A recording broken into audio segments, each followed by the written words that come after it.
किसी के थाल में खाना रखकर उसके मुंह से निवाला छीन लेना किसे कहते हैं? आज की डेट में यदि ये जानना हो तो कम से कम सेक्टर 47 की जो पार्किंग एरिया है वहां जरूर आना चाहिए।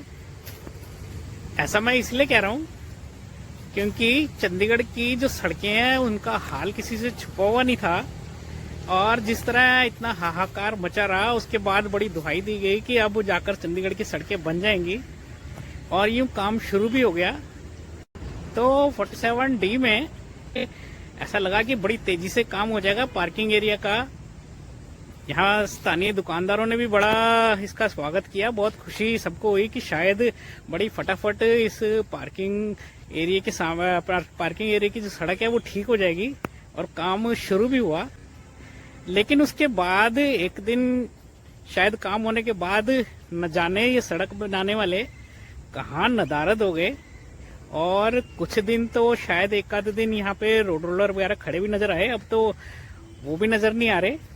और यूं आधे में ही जिस तरह काम छोड़कर ही चले गए, न जाने कौन सी ऐसी अर्जेंट काम और पड़ गया होगा, और हो भी सकता है कि कहीं और की सड़क बनाना ज्यादा जरूरी हो। लेकिन सवाल यह उठता है कि यहाँ जहाँ सेक्टर निवासी 10-10 साल से ही इंतजार कर रहे थे कि सड़क बन जाए, तो भैया 4 दिन हम और रुक जाते।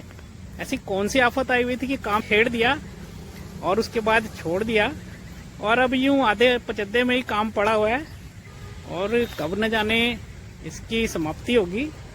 और यदि सड़कों की बात करें तो वैसे ही एक आम नागरिक तो बेचारा वैसे ही उलझा पड़ा है। V3 सड़कें, V4, 5, 6, आखिर किससे गुहार लगाएं? कौन सी सड़क किसके अंडर आती है? पार्षद किसी और पार्टी का है, मेयर साहब किसी और पार्टी के हैं, और MP साहब किसी और पार्टी के हैं। तो आखिर इन समस्याओं का निदान करेगा कौन? एक तो वैसे ही 10-10 साल बाद सड़कें बने, और उसके बाद भी बेचारे सेक्टर निवासी यदि गुहार लगानी पड़े तो कोई उचित सा नहीं लगता। उम्मीद तो यही करते हैं कि ये सड़क जल्द से जल्द बने और यूं आधे में काम लटकाया ना जाए। वैसी बड़ी उम्मीद से सेक्टर निवासी देख रहे थे, तो उनकी उम्मीदों पर सब खरा ही उतरे, ऐसी हमारी उम्मीद है। खैर अपना क्या है साहब, हम तो शहर की आम जनता हैं।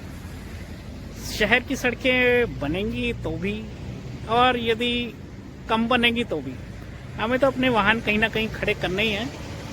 और थोड़े खड्डों में से निकल के, थोड़ी टूटी सड़कों से निकल के अगर हम 4 दिन और भी खड़े कर लेंगे तो क्या ही हर्ज है। धन्यवाद।